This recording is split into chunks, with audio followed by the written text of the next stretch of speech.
चलो बहुत बढ़िया। रिकॉर्डिंग स्टार्ट हो चुकी है। शुक्ल जी वाली पुस्तक हम पढ़ रहे थे, हिंदी साहित्य का इतिहास, प्रकरण संख्या 6। ठीक है, क्योंकि इसमें टोटल 6 प्रकरण है भक्ति काल में। ये अंतिम प्रकरण हम पढ़ रहे थे, जिसमें हमने लगभग 15 कवि हमने पढ़ लिए हैं। अन्य फुटकल कवि नाम से ये चैप्टर है, अन्य फुटकल कवि नाम। इस वाले चैप्टर में सबसे ज़्यादा महत्वपूर्ण केशव दास जी को हमने पढ़ा। केशव दास के अलावा हमने रहीम दास जी को पढ़ा, और हमने ये भी डिस्कस किया था कि रहीम दास जी को, केशव दास जी को शुक्ल जी ने अन्य फुटकल कवियों में स्थान दिया है। ठीक है ना, 2-4 कवि और बच रहे हैं। आज हमारा ये भक्ति काल पूरा का पूरा खत्म हो जाएगा। जो अन्य फुटकल कवि है, ये चैप्टर भी खत्म हो जाएगा। यानी कि पूर्णतः आदि काल और भक्ति काल हम पूरी तरह से पढ़ चुके होंगे। आज रीति काल हम शुरू कर देंगे आज ही। तो क्लास शुरू करते हैं ये, ठीक है ना। मैं रिकॉर्डिंग बंद कर दूंगा, उसके बाद जब भक्ति काल पूरी हो जाएगी, रीति काल को नए सिरे से स्टार्ट करेंगे। ठीक है ना। तो 16वें कवि थे हमारे कादिर बख्श। हमको बता चुका हूँ कौन कौन से कवि महत्वपूर्ण है, कौन कौन सी रचना इंपॉर्टेंट है, कौन कौन से पंक्तियाँ इंपॉर्टेंट है। तो ये बिल्कुल गौण कवि हैं, तो मैं क्रॉस कर दे रहा हूँ इसमें। बिहानी जिला हरदोई के रहने वाले हैं, सैयद इब्राहिम के शिष्य हैं। इनका जन्म इतना माना जाता है और कविता काल इतना माना जाता है। इनकी कोई पुस्तक नहीं मिलती है तो हमको याद भी नहीं करनी है। चलती भाषा में अच्छी करते हैं कविता भी। इनका कविता लोगों के मुंह से बहुत सुनने में आता है कि गुण को न पूछे कोई और गुण को न पूछे कोई, कहा भयो दही कलिकाल यो खरानो है, और पोथी और पुराण ज्ञान जट्ठन में डारी देते, चुगुल चबाए को मान ठहरानो है। कादिर कहते यासो कछु कहे को नाहे, जगत के रीत देखी चुप मन मानो है। खोल देखो ही यो सब और न सो भांति भांति, गुण ना हिरानो गुण गाहक हिरानो। बिल्कुल महत्वपूर्ण नहीं है, इंपॉर्टेंट बिल्कुल भी नहीं है। ठीक है ना। कादिर को हमने पढ़ा, मुबारक को। ठीक है, इसलिए पूछ ले कभी बाई चांस, मान लो 100-200 साल में, कि भाई कि किस कालखंड का कवि है कादिर, है ना। या सूफी कवियों में कोर्स इसका नाम नहीं लिया जाता है, तब पूछ ले। सिर्फ ये ऑप्शंस में 4 ऑप्शन के लिए काम करेंगे, ये इनका आंसर कभी नहीं माना जाएगा। 4 ऑप्शंस में से एक विकल्प इनका चूज किया जाएगा, इसलिए वो कादिर कवि को मुबारक को हम पढ़ते हैं। ताकि महत्वपूर्ण बिल्कुल नहीं है। मुबारक कवि की हम रचना पढ़ेंगे, अलग शतक और तिलक शतक। तो ये इंपॉर्टेंट है। बस सीधा सीधा पूछता है कि इन कभी भी कौन सी रचना लिखी गई है। कभी कभी वो भी, कभी 100-200 सालों में कभी पूछ ले तो पूछ ले, पर इम्पोर्टेंट नहीं है। ठीक है ना। कभी मिलान करने के लिए पूछ लेता है, कभी युग्म बनाकर। तो मुबारक कवि जो है सैयद मुबारक अली नाम है। बिलग्रामी का जन्म जो है संवत 1640 में हुआ था। ठीक है, अतः इनका कविता काल संवत 1670 के पीछे मानना चाहिए। ये संस्कृत, फारसी और अरबी के अच्छे पंडित थे और हिंदी के सहृदय कवि थे। जान पड़ता है कि केवल श्रृंगार की ही कविता करते थे। इन्होंने नायिका के अंगों का वर्णन बड़े विस्तार से किया है। कहा जाता है कि 10 अंगों को लेकर उन्होंने एक एक अंग पर 100 दोहे भी बनाए हैं। इनका प्राप्त ग्रंथ है एक तो अलग शतक और एक तिल शतक, है ना। ये दोनों मैंने बहुत बार आपको पढ़ाया है। रीतिकाल हम पढ़ते हैं तब भी हम विस्तार से इनका जिक्र करते हैं। याद रखिएगा, अलग शतक और तिल शतक जो है महत्वपूर्ण रचना है मुबारक कवि की। बस इतना याद रखना है, कोई विशेषता याद नहीं रखनी। कोई गांव का नाम, बाप दादा का नाम, पड़ोसी का नाम, जन्म स्थल, कुछ याद नहीं रखना है। अलग शतक और तिल शतक, बस खत्म। इसके अतिरिक्त इन्होंने बहुत सारे कविता सवैये लिखे हैं, लोगों के मुंह से सुने जाते थे। इनकी उत्प्रेक्षा बहुत बड़ी चढ़ी होती थी और वर्णन के लिए कभी कभी ये बहुत दूर तक बढ़ जाते थे। कितना ही दूर बढ़े, हमको उतना नहीं बढ़ना। ठीक है, खत्म करना ही है यहीं पे। नीचे चलते हैं, इनकी पंक्तियां बिल्कुल भी नहीं पढ़नी है हमको। ठीक है, ये पंक्तियां भी बिल्कुल नहीं पढ़नी। अगले कवि हैं अपने 18वें, बनारसी दास। वेरी वेरी इंपॉर्टेंट है बनारसी दास। क्यों इंपॉर्टेंट है भी बताऊंगा। ये जौनपुर के रहने वाले एक जैन जौहरी थे जो आमेर में रहा करते थे। अर्थात ये वही बनारसी दास जैन है जिनकी आत्मकथा हम पढ़ते हैं कि पहली आत्मकथा इन्होंने लिखी थी। ठीक है ना। इनके पिता का नाम खड़ग सेन था। ये 1643 में उत्पन्न हुए थे। पता नहीं कहाँ जो उत्पन्न हुए थे, शुक्ल जी लिखते हैं ऐसा। संवत 1698 तक अपना जीवन व्रत अर्ध कथानक, ये देखिए आप, है ना। तो अर्ध कथानक आ जाए कभी भी तो आप ऑप्शन में लगा देंगे बनारसी दास जैन, क्योंकि अर्ध कथानक इतना बड़ा नाम होगा ना। अर्ध कथा फिर नक, बनारसी दास जैन, इतना बड़ा नाम है। अब आप कहोगे यार अर्ध कथा किसकी रचना है फिर। अर्ध कथा है नगेंद्र की आत्मकथा। अर्ध कथा है नगेंद्र की। तो अर्ध कथा भी छोटा सा नाम है, नगेंद्र भी छोटा सा नाम है, तो याद हो जाएगा ना। अर्ध कथा नगेंद्र, अर्ध कथा नक बनारसी दास जैन। ठीक है ना। तो ये कैसे समझ सकते हो आप? क्योंकि अर्ध कथानक नाम से जो आत्मकथा है, वो बनारसी दास जैन ने लिखी है। लेकिन अर्ध कथा आपको पता है इसे कि कितनी महत्वपूर्ण आत्मकथा है ये, है ना? और बहुत बार इसकी पंक्तियाँ तक पूछी गई है कि ये पंक्तियाँ जो है किस आत्मकथा से ली गई है? अर्ध कथा से, नगेंद्र वाली जो आत्मकथा है, उनसे भी पंक्तियाँ पूछी जाती है, ठीक है ना?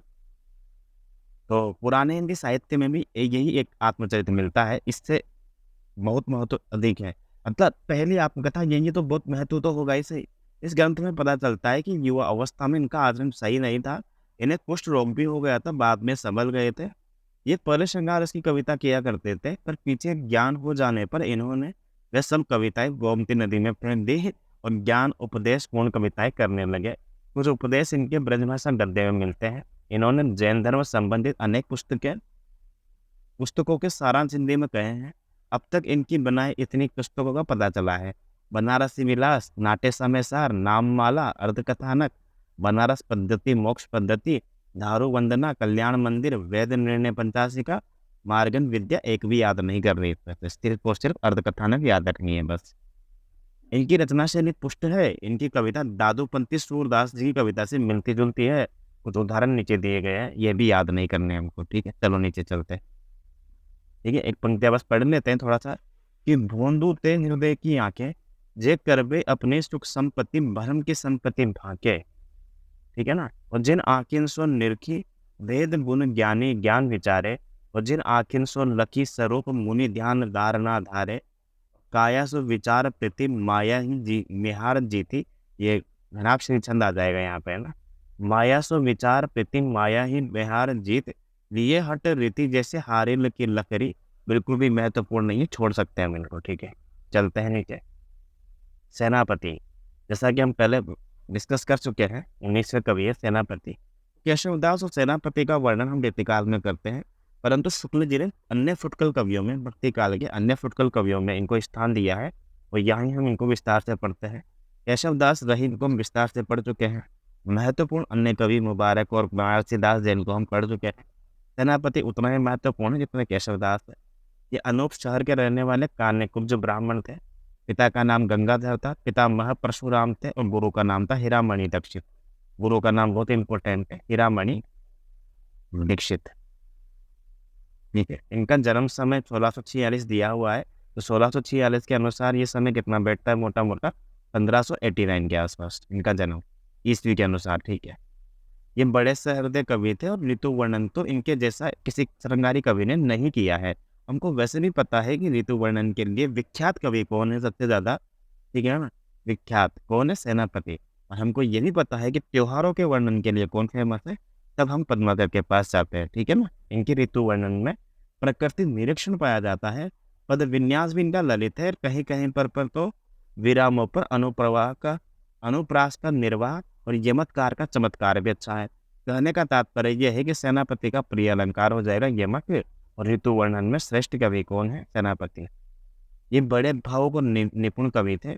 इन्होंने अपना परिचय इस प्रकार दिया है कि दीक्षित परशुराम दादा विदित नाम, जिन कीजिए यज्ञ जाकी विपुल बढ़ाई है, और गंगाधर पिता गंगाधर के समान जाके, गंगा तीर बसती अनूप जिन पाई है, और महाजान मानी विद्या दानी हूँ मैं चिंतामणि, हीरामणि दीक्षित से पंडिताई पाई है, और सेनापति सोई सीतापति के प्रसाद जाकी, सभी कवि कांत सुनत कविताई है। ये अंतिम जो पंक्ति है ना, 1000 बार पूछी गई है, 2000 बार, 3000 बार। सेनापति सोई सीतापति के प्रसाद जाके, सब कवि कांत सुनत कविताई है। सेनापति की पंक्तियाँ ही है।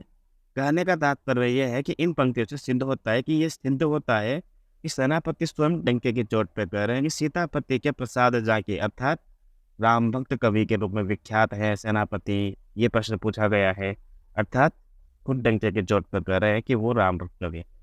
कि सेनापति वही है कि जिनकी कविता है वो सीतापति का प्रसाद है, जिनकी कविता लोग काम से बड़े आराम के साथ सुनते हैं। जो इनकी गर्भोक्ति है ना भाई, वो खटकती नहीं है बल्कि उचित जान पड़ती है। अपने जीवन के पिछले काल में ये संसार से कुछ विरक्त हो चले थे। जान पड़ता है कि मुसलमानी दरबारों में भी इनका अच्छा मान रहा है, क्योंकि अपनी विरक्ति की झोंक में इन्होंने कहा है कि के तो करो कोई पेय करम लिखोई ताते, दूसरी न हुई उर्स सोई ठहराई, और आधी ते सरस बीत गई है बरस अब, दुर्जन दरस बीच रस न बढ़ाइए, और चिंता अनुचित धारु धीरज उचित, सेनापति हवे सुचित रघुपति गुण गाइए, और चारि बर तानी तजी पाए कमले छन के, पाए के मले छन के काहे को कहाइए। कुल मिला के बात यह है कि बिल्कुल भी महत्वपूर्ण पंक्तियां नहीं है ये, ठीक है ना। और पंक्तियां और प्रकाशन वर्ष इन पे हम चर्चा भी नहीं करने वाले हैं, ये हमने डिस्कस कर लिया था। जो महत्वपूर्ण होगी वो सब हम डिस्कस करेंगे बस।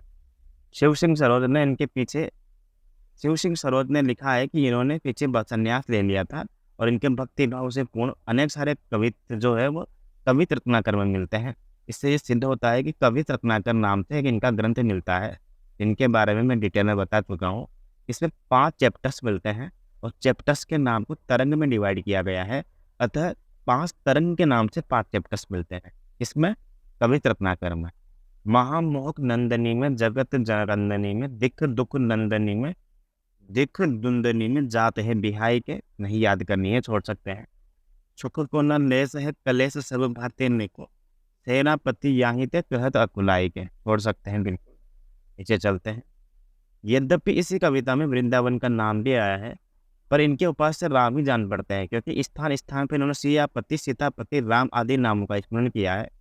कवित रत्नाकर इनका सबसे पिछला ग्रंथ जान पड़ता है, क्योंकि इसका रचनाकाल जो है संवत 1706 के आसपास ठहरता है। संवत 1706 में से ही सीतापति पाई और सेनापत कविता सजी सज्जन सजो सहाय उनकी ये मिलती है। और एक और ग्रंथ मिलता है काव्य कल्पद्रुम नाम से, काव्य कल्पद्रुम नाम से ग्रंथ मिलता है, और एक हो गया कवित रत्नाकर नाम से। इन दोनों हम पहले विस्तार से पढ़ चुके हैं, यहाँ फिर से दिया हुआ शुक्ल जी की पुस्तक में, तो बहुत महत्वपूर्ण हो जाता है कि काव्य कल्पद्रुम किसकी रचना है। काव्य कल्पद्रुम है सेनापति की। जैसा कि पहले कहा जा चुका है कि इनकी कविता बहुत मर्मस्पर्शनीय, रचना बहुत ही प्रौढ़ और प्रांजल है। जैसे इसमें एक और पूरी भावुकता थी, वैसे दूसरी ओर चमत्कार लाने की पूरी निपुणता भी थी। श्लेष का ऐसा उदाहरण साफ शायद कहीं और नहीं मिले, है ना। अब ये पंक्तियों में कहीं सेनापति का नाम नहीं आया हुआ है, अतः यह शुक्ल जी की पंक्तियां देकर पूछ सकता है कि यह पंक्तियां किस कवि के बारे में कही गई है। तो पहला उत्तर होगा सेनापति। और दूसरा, अगर ये पूछ ले कि सेनापति के संदर्भ में ये पंक्तियां किसकी हैं, ऑप्शन में कोई भी हमको शुक्ल जी जरूर चयन करना है।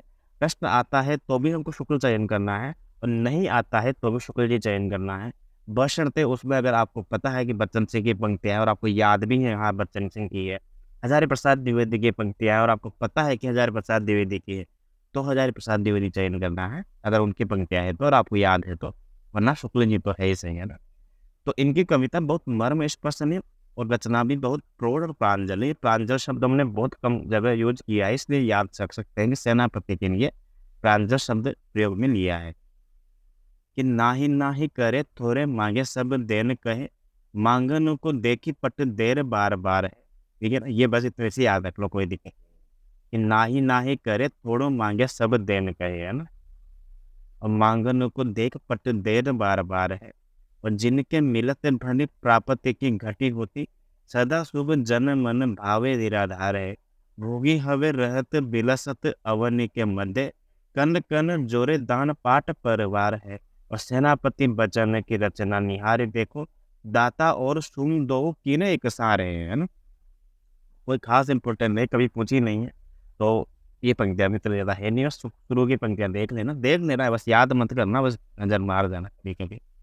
इन भाषा पर ऐसा अच्छा अधिकार कम कवियों का देखा जाता है। इनकी भाषा में बहुत कुछ माधुर्य ब्रज भाषा का मिलता है, और संस्कृत की पदावली पर अवलंबित नहीं है ना। ब्रज भाषा जरूर मिलती है, परंतु संस्कृत की पदावली पर अवलंबित नहीं है। अनुप्रास और यमक की प्रचुरता होते हुए भी कहीं कहीं पर बंधी अकृत्रिमता नहीं आने पाई है। अतः ये सेनापति की विशेषता हो गई है कि मौलिकता जिसे कह सकते हैं, या फिर अकृत्रिमता जो है सेनापति की कविता की विशेषता है। इनके ऋतु वर्णन के अनेक कवित्व बहुत से लोगों को कंठस्थ है। रामचरित्र संबंधित कवित्व भी बहुत ओजपूर्ण लिखे हैं, ठीक है ना। देखो नीचे पंक्तियां दी हुई है कुछ, कि बनी सो सहित शुभ रन मुँह रहे जहाँ, धरत बहुत भांति अरत समाज को, सख्या करी की लीजिए अलंकार है अधिक याम, और राखो मति ऊपर सरस ऐसे साज को। छोड़ सकते हैं यार, बिल्कुल इंपॉर्टेंट नहीं है। आखिरी पंक्तियां देखो आप तो, लीजियो बचाए जो जुरावे नाही को सोपे, वित्ता के छाती में कवित्र को ब्याज को। कवितन की ब्याज, छोड़ सकते हैं, बिल्कुल इम्पोर्टेंट नहीं है।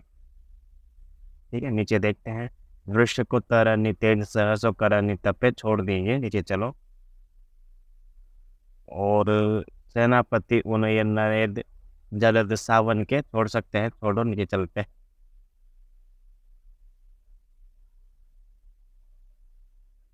पंक्तियों का हमने वैसे भी तय कर रखा है कि लास्ट में सारी पंक्तियां एक साथ करेंगे, वो भी विस्तार से, डिटेल के साथ। ठीक है, देखो नीचे दिया हुआ है कि सेनापति के भक्ति प्रेरित उद्गार ही बहुत अनूठे और चमत्कारपूर्ण है। आपने कर्म करी हो ही हो निभाओगे, तो ही होई करतार, करतार तुम काहे के। बहुत बढ़िया है यार, ऐसा है बिल्कुल कि, है ना। तो ये भी इनका प्रसिद्ध कवित्व इन्हीं का है, ये पंक्तियां देख लेना, कभी अलग से कोट करके दी हुई है ना। आपने कर्म करी हुई निभ होंगे, तो हुई करतार, करतार तुम काहे के। ये प्रकार की कविता जो है वो सेनापति की मिलती है। सेनापति के बारे में पढ़ा हमने, कवि रत्नाकर और काव्य कल्पद्रुम, इनकी पुस्तक पढ़ी हमने। इसके अलावा हमने ऋतुवर्णन के बारे में श्रेष्ठ पढ़ा है, इनको राम भक्त कवि के श्रेणी में इनका नाम लिया जाता है, पढ़ा हमने। साथ में कुछ पंक्तियां देखी थी जो कि बिल्कुल महत्वपूर्ण नहीं है, बस याद रखना है। और इसके अलावा एक महत्वपूर्ण बात यह है कि यमक अलंकार, श्लेष अलंकार इनके फेवरेट है। यमक अलंकार ज़्यादा मतलब मान सकते हैं कि पहली श्रेणी में, कि यमक अलंकार जो है वो अच्छी तरीके से लिख पाते थे, ये है ना, क्योंकि पढ़ा है हमने, इसमें लिखा हुआ है कि यमक का जादू जो है इनकी रचना में दिखाई देता है। इसके अलावा सेनापति का 1589 में जन्म होता है, ये हमने पढ़ लिया था। क्रम में केशवदास के बाद आएंगे, ये 1555 में केशवदास का जन्म होता है, उसके बाद 1589 में सेनापति का। इसके अलावा 1595 में बिहारी का जन्म होता है, 1595, 1595। उसके बाद तो बाकी आगे रीतिकाल कवि है, जैसे चिंतामणि त्रिपाठी वगैरह, मतीराम भूषण। ठीक है, बाद की बात करेंगे। अगले कवि है पोहकर। ठीक है, पोहकर के संबंध में बस इतना ही इम्पोर्टेंट है कि पोहकर की रचना है रस रतन, बस, इससे ज़्यादा कोई इम्पोर्टेंट बात नहीं है। लेकिन शुक्ल जी की पुस्तक में हमें एक पंक्ति पढ़ रहा है, तो पढ़ लेते हैं कि ये प्रतापपुर जिला मैनपुरी के रहने वाले थे, बहुत बढ़िया। पर पीछे गुजरात में सोमनाथ जी के पास भूमि गांव में रहते थे। इन जाति के कास्ट थे और जहांगीर के समय वर्तमान में थे। कहते हैं कि जहांगीर ने किसी बात पर इन्हें आगरे में कैद कर दिया था। वहाँ पर जब इन्होंने रस रतन नाम का ग्रंथ लिखा था, तो बादशाह ने इन्हें कारागार से छोड़ दिया था, मुक्त कर दिया था। इसी ग्रंथ में रंभावती और सूरसेन की प्रेम कथा के कई छंद मिलते हैं, मुख्यतः दोहा और चौपाई में है। प्रबंध काव्य की साहित्यिक पद्धति पर लिखा गया है। कल्पना वाली कथा उगने के कारण प्रबंध काव्य रचना की पुराने हिंदी कवियों में ये परंपरा बहुत कम पाई जाती है। जायसी आदि सूफी शाखा के कवियों ने इसी प्रकार की पुस्तकें लिखी है, पर उनकी परिपाटी बिल्कुल भारतीय नहीं थी। इस दृष्टि से रस रतन को हिंदी साहित्य में विशेष स्थान देना चाहिए। इसमें संयोग और वियोग की विविध दशाओं का साहित्य की रीति पर वर्णन है। वर्णन उसी ढंग के हैं जिस ढंग के श्रृंगार के मुक्तक कवियों ने है। पूर्व राग, सखी, मंडन, नक्षिक, ऋतु वर्णन आदि श्रृंगार की सब सामग्री एकत्र की गई। देखो ऊपर लिखा गया है कि इससे पहले जो भी सूफी कवि हुए हैं, जायसी और अन्य कवि, उनकी जो परिपाटी थी भारतीय नहीं थी। ये गलत है, शुक्ल जी ने सिर्फ अपना मत दिया है, क्योंकि जो भी अन्य विचारक रहे हैं, आलोचक रहे हैं, उनका कहना है, और आपने भली बात ही पढ़ा है, कि जब यार भारतीय महीनों का इतना बेहतरीन तरीके से ज्ञान है उनको, हिंदुस्तान के या फिर भारत देश के जो भी राजा रानी हुए हैं, हिंदू घराने के राजा रानी कथा ली है उन्होंने, सारे नक्षत्र याद है, सारे त्योहार याद है, तो वो जो परंपरा है वो भारतीय भारतीय कैसे हो सकती है, ये बताओ आप। सूफियों की जो परिपाटी है, सूफियों का जो पृष्ठभूमि नहीं है, काव्य के नहीं है, सिर्फ ये शुक्ल जी का ही मत है। इसलिए हम बाकी जितनी भी सूफी रचनाएं हैं उनको भी हम भारतीय पृष्ठभूमि के अंदर ही मानते हैं, और रस रतन को भी हम भारतीय पृष्ठभूमि के अंदर ही मानते हैं। सिर्फ शुक्ल जी ने उनको भारतीय कहा है, ठीक है ना। वो करेंगे जो रचना है वो सरस भी है और प्रौढ़ भी है। इस कवि के और भी ग्रंथ नहीं मिलते, और ग्रंथ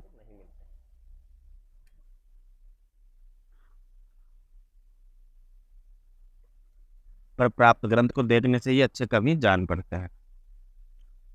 इनकी रचना की शैली दिखाने के लिए उद्धत पद्य प्राप्त होंगे, नीचे पद्य दिए हुए हैं, बिल्कुल भी इम्पोर्टेंट नहीं है।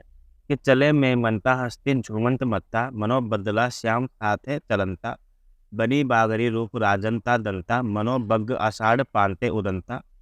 ठीक है, छोड़ सकते हैं। और चंद की उजारी प्यारी नैनन तिहारे पर, चंद की कला में दूती दूरी दरसाती है, बहुत बढ़िया। ललित लताने में लता सी गही सुकुमारी, और मालती सी फूले जब मृदु मुस्काती है। ओह कर कह जित देखिए विराजे तित परम विचित्र चारों चित्र मिल जाते हैं। और आवे मन माही मन में आती है तब रहे मन ही में गड़ी और नैनन बिलो के मान बाल नैनन समाती है। बहुत बढ़िया। तो ये पंक्ति आती बिल्कुल महत्वपूर्ण नहीं है। ओह करके एक रचना है रस रतन जो कि जहांगीर के आश्रम में लिखी है। बस इतना सा याद रख। सुंदर नाम से 21वें नंबर के कवि हम पढ़ेंगे जो कि ग्वालियर के थे, ब्राह्मण थे, राजा के दरबार में कविता सुनाते थे। बादशाह ने पहले इन्हें कवि राय की और फिर महाकवि राय की पदवी दी थी। इन्होंने 1688 में सुंदर श्रृंगार नाम का एक ग्रंथ लिखा था जो कि नायिकाभेद का ग्रंथ। कवि ने रचना की तिथि भी दी हुई है इसमें, जो कि बिल्कुल इंपॉर्टेंट नहीं है। इसके अलावा सिंहासन बत्तीसी और 12 मासा नाम की 2 पुस्तकें मिलती है। अतः कोई पूछे सिंहासन बत्तीसी नाम की पुस्तक हमने किसकी पढ़ी है तो आपको याद होना चाहिए कवि सुंदर की, या सुंदर नाम से कवि है। सुंदर दास अलग कवि है, हम पढ़कर आ चुके हैं, दादू दयाल के शिष्य हैं, संत कवियों में पढ़कर आए थे, फेमस कवि हैं, हास्य रस के पक्षधर है, श्रृंगार रस के विरोधी है, सबसे ज़्यादा पढ़े लिखे ज्ञानी और विद्वान कवि है सुंदर दास, दादू दयाल के शिष्य जो हम संत कवियों में पढ़कर आए। पर यह कवि सुंदर अलग है जो कि भक्ति काल के फुटकल कवियों में पढ़ते हैं। सिंहासन बत्तीसी एक ग्रंथ इनका दिया हुआ है और सुंदर श्रृंगार इसलिए इम्पोर्टेंट नहीं है क्योंकि सुंदर श्रृंगार में तो सुंदर लिखा हुआ है ऑलरेडी। ठीक है। यमक और अनुप्रास की इनकी कुछ विशेष प्रवृत्ति जान पड़ती है। इनकी रचना शब्द चमत्कार पूर्ण। ठीक है, नीचे चलते हैं। पंक्तियां छोड़ सकते हैं इनकी बिल्कुल। ठीक है। लालचंद नाम से कवि और हुए हैं। ये मेवाड़ के महाराणा जगत सिंह की माता जामवंती के प्रधान श्रावक हंसराज जी के भाई डूंगर जी के पुत्र थे। अब किसी के पुत्र हो, कहीं के भी हो, राजस्थान के, बस याद रखना आप कि राजस्थान के, इसलिए हो सकता है कि राजस्थान के बाहर के कवियों के नाम पूछ ले या राजस्थान के अंदर के, इसलिए लालचंद इंपॉर्टेंट है। इन्होंने पद्मिनी चरित्र नाम का एक प्रबंध काव्य लिखा था, बिल्कुल पूछा गया है ये, है ना। एक तो दामोदर कवि की हो जाएगी पदमसेन कथा, ठीक है ना, पदमसेन लखन सेन कथा जिसे बोलते हैं ना, दामोदर कवि की। एक अपने जायसी की हो ही जाएगी पद्मावत। वैसे एक पद्मनी चरित्र लिखी है लालदास जी ने, लालचंद ने। लालदास जी तो शब्द पढ़ते हैं अपन। तो पद्मिनी चरित्र नामक एक प्रबंध काव्य भी लिखा है जिसमें रत्न सेन और पद्मिनी की कथा का राजस्थानी मिनी भाषा में वर्णन। बस इतना ही इम्पोर्टेंट। पद्मिनी चरित्र, पद्म सेन लखन सेन कथा और पद्मावत, तीनों का मैंने बता दिया है। दामोदर कवि की कौन सी है, लालचंद की कौन सी है और जायसी की। जायसी ने कथा का जो रूप रखा था उसमें ऐसी कथा में बहुत जगह भेद है। ठीक है ना। जैसे जायसी ने हीरामन तोते के द्वारा पद्मिनी का वर्णन सुंदर सतम सेन को मोहित होना लिखाया, और भाटो द्वारा एक बारगी घर से निकल पड़ने के कारण इसमें यह बताया कि पटरानी प्रभावती ने राजा के सामने जो भोजन रखा था वो उसे पसंद नहीं आया था। इस पर रानी ने चिढ़कर कहा कि यदि मेरा भोजन अच्छा नहीं लगता तो कोई पद्मिनी ब्याह लाओ भाई। तब तड़की बोली तिसे जी राखे मनधारी रोस नारी आणो कान बीज यो मत जूठो दोष, है ना।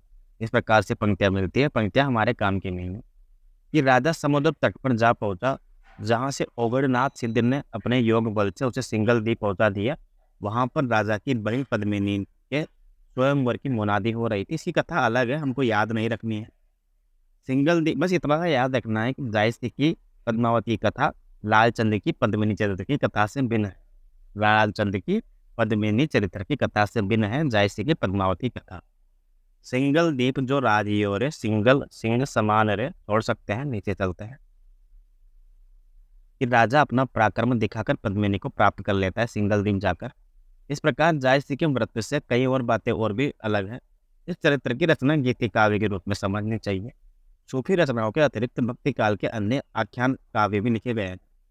आश्रयदाताओं राजाओं के चरित्र काव्य तथा ऐतिहासिक या पौराणिक आख्यान काव्य लिखने की जैसी परंपरा हिंदुओं में बहुत प्राचीन काल से चली आती थी। वैसी पद्यबद्ध कल्पित कहानियां लिखने की नहीं थी। ऐसी कहानियां मिलती हैं पर बहुत कम। इसका अर्थ यह नहीं है कि प्रसंगों या व्रतों की कल्पना की प्रवृत्ति कम थी। ऐसी कल्पना किसी ऐतिहासिक या पौराणिक पुरुष या घटना का कुछ कभी कभी अत्यंत अल्प सहारा लेकर खड़ी की जाती थी। कहीं कहीं तो केवल कुछ नाम ही ऐतिहासिक और पौराणिक रहते थे, बल्कि व्रत सारा कल्पित रहता था। जैसे ईश्वर दास की सत्यवती कथा जो है, इसमें सारा जो वर्णन दिया हुआ है वो कल्पित वर्णन दिया हुआ है। ठीक है। आत्मकथा का विकास भी नहीं पाया जाता है।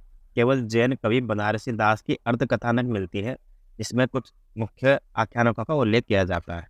बिल्कुल भी इम्पोर्टेंट नहीं है।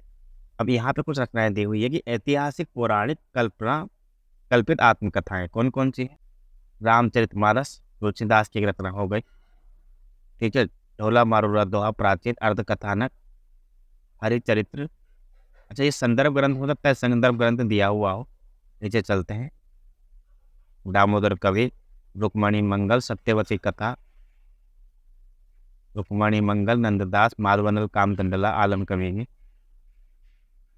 अच्छा, ये वो सारी कथा है जिसमें जो ऐतिहासिक है ना वो पात्र हैं या फिर ऐतिहासिक पौराणिक कथाएं हैं जिनमें उनका उल्लेख मिलता है, लेकिन घटना जो है वो एक प्रकार से काल्पनिक कल्पना पर आधारित है, ठीक है ना। जैसे ठीक है, अगर ऐसी ही बात है ऐतिहासिक और कल्पना कल्पित आत्मकथा, तो रामचरितमानस का नाम क्यों लिया है यहाँ पे, फिर ये ऐसा है ना। मैं एक बार ओरिजिनल पुस्तक में देखता हूँ कि क्या लिखा हुआ है, एक बार रुकना।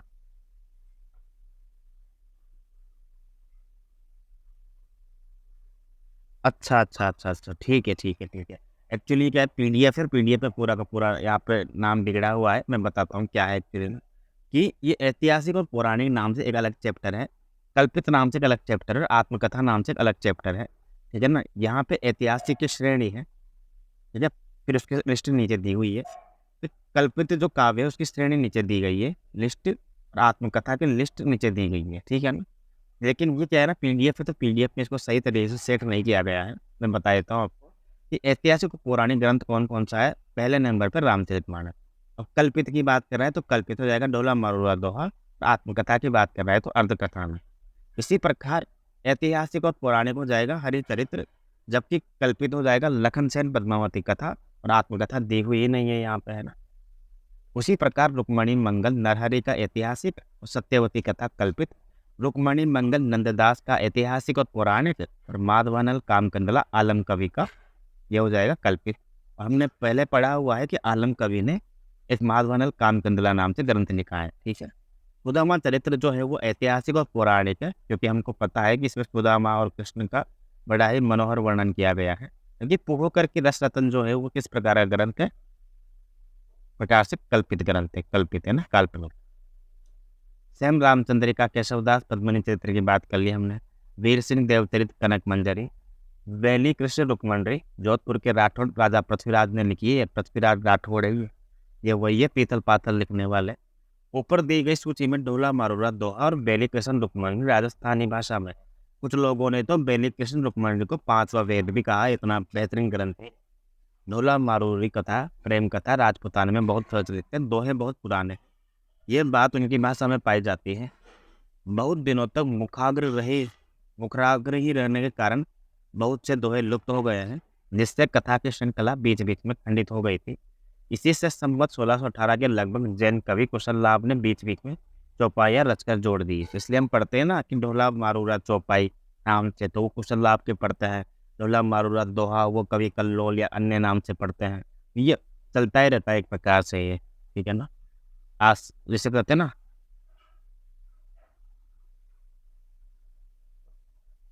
एक सेकंड रुकना, ठीक है। तो मैं आवाज़ आ रही होगी मेरी। इन दोहों की प्राचीनता का अनुमान इस बात से हो सकता है कि कबीर की सखियों में ढोला मारू के बहुत से दोहे ज्योतिषीय मिलते हैं। बेली कृष्ण रुक्मणी जोधपुर के राठौड़ राजवंशीय स्वदेश अभिमानी कवि पृथ्वीराज की रचना है, जिनका महाराणा प्रताप का शोक से भरा पत्र लिखना इतिहास प्रसिद्ध है, ठीक है ना। तो जो भी आपके क्वेश्चन वगैरह होंगे लास्ट में अपन नहीं लेंगे, क्योंकि ये भी यूट्यूब पे जा रहा है, आपको पता है इसे। तो महाराणा प्रताप को शोक से भरा पत्र लिखना इतिहास प्रसिद्ध है। रचना प्रौढ़ भी है और मार्मिक भी है। इसमें श्री कृष्ण रुक्मणी की विवाह की कथा है।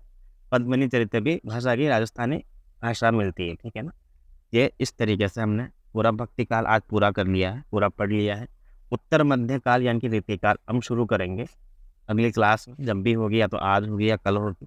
तो भक्ति काल हमने पढ़ा, भक्ति काल के 6 प्रकरण पढ़े हमने। पहले प्रकरण का नाम था सामान्य परिचय। दूसरे प्रकरण में हमने संत साहित्य को जाना। तीसरे प्रकरण में सूफी साहित्य को। चौथे प्रकरण में राम भक्ति काव्य को पढ़ा। पांचवें प्रकरण में कृष्ण भक्ति साहित्य को। और छठे प्रकरण में हमने अन्य फुटकल कवि पढ़े, जिसमें महत्वपूर्ण कवि केशवदास, रहीमदास, भिखारी सेनापति, बनारसीदास और भी अन्य महत्वपूर्ण कवि पढ़े, उनकी रचनाएं पढ़ी, पंक्तियाँ पढ़ी, जो भी उनके बारे में विशेषताएं हो सकती थी सबके सब हमने डिस्कस करी है। आशा करता हूँ कि ये जो भी पुरानी वीडियोज़ वगैरह हैं, उनको देखकर, नई वीडियो को देखकर आपको समझ विकसित होगी कहीं न कहीं। तो कोई भी डाउट हो फिर कमेंट ज़रूर करना जो भी यूट्यूब पे देखेंगे, और टेलीग्राम वाले तो मुझे बता सकते हैं कोई प्रश्न हो तो। तो ठीक है, इतनी सी रिकॉर्डिंग काफ़ी है आज के लिए, ठीक है ना? क्योंकि ये अपना चैप्टर पूरा हो गया।